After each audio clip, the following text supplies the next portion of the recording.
Michael freaking Bay.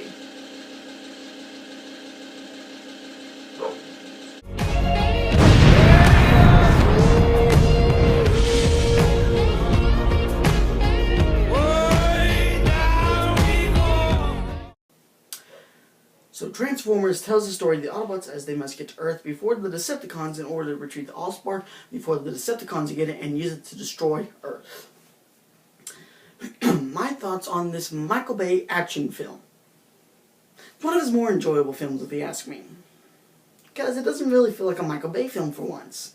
Because some of the dialogue was good and not one of those stupid jokes he puts in his movie.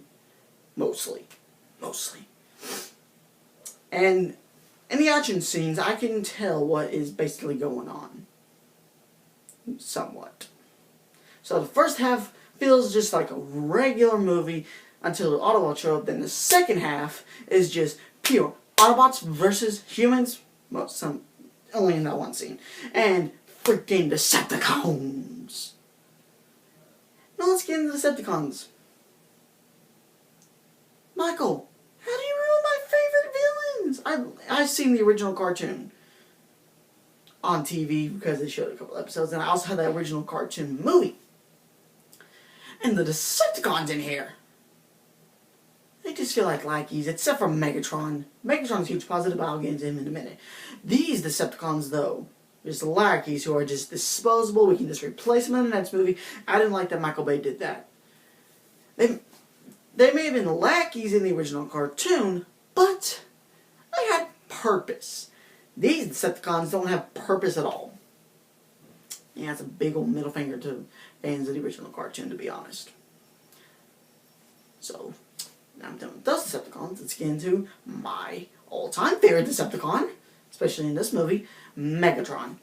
So Megatron actually does feel like this big bad we should be worried about, that he may kill one of our heroes, which he does. He splits Jazz in half. Here's the clip. Yeah, splits him in half. I thought that was pretty cool. I didn't really feel sad because Jazz didn't really have much to do. He only had like a couple lines, and that's about it. Plus, he's a pretty weak fighter. He got his butt kicked by a Decepticon like that, and he decides to take on Megatron? Yeah, this guy was just asking to get killed. Just saying. So, yeah, Megatron's just a huge positive for me, and I actually thought he was going to kill Optimus just like he did in the original cartoon movie, because Optimus actually did die in that movie. But in this one, they're like, no, let's keep him alive, because we may want sequels. Yeah, we got sequels. I died inside. I just died a little bit inside. Alright, let's get into some more positives. The interactions between Shia LaBeouf's character and Megan Fox's character were pretty good, except for some of the dialogue is just weird. But Megan Fox's character is basically just a cliche at this moment. Because it's a Michael Bay film, so you know, she's just a sexy lady who falls for our protagonist who is following through the whole movie.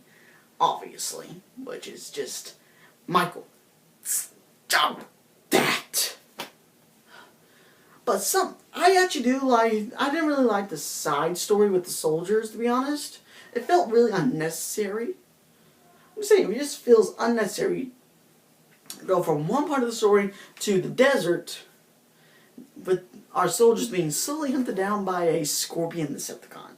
It's just super weird. It's unnecessary. It's just really unnecessary, but the only reason they're there is so they could be in the final climactic battle in the Autobots versus Decepticons as they take down all the Decepticons. And yeah, Blackout, the Decepticon who is in the beginning of the movie, they get revenge on him for destroying their base. Yay? Nay? I don't know, it felt weird to me. It was like, when I saw Blackout, I was like, oh good, they're gonna kill him and get revenge. I was like, too many people have done this fight now, so I'm just used to it, so yeah, it's basically me. So that's just basically a weird thing in this movie. But other than that, this doesn't really feel like a Michael Bay film. First half of the movie is just, yeah, like I said, it's just basically humans and Autobots. Second half is Autobots versus Decepticons, and that's where it feels mostly like Michael Bay. Mainly because of the action scenes, because there's so much explosions. There's a couple slow motion scenes, which, big old middle finger to me, because it annoys me. And it's pretty much enjoyable throughout. I mean, honest, I enjoyed the climactic battle in that city with the Decepticons and the Autobots. I enjoyed it. I enjoyed this movie more than any other Michael Bay film, to be honest. So, yeah. So I would give this movie basically... No, hold on, before I do that, I want to get into Optimus Prime. I like Optimus Prime here. I also like how they got the original voice actor from that original cartoon to voice Optimus in this movie. I was like, that's actually my reaction, because I was a huge fan of that cartoon, and so when I heard this, I was super excited as a kid. Yeah. But I would give Transformers 3 stars out of 5. Join me next week as I cover the first sequel, Transformers Revenge of the Fallen. Hopefully I can make it through the movie. See you guys next week.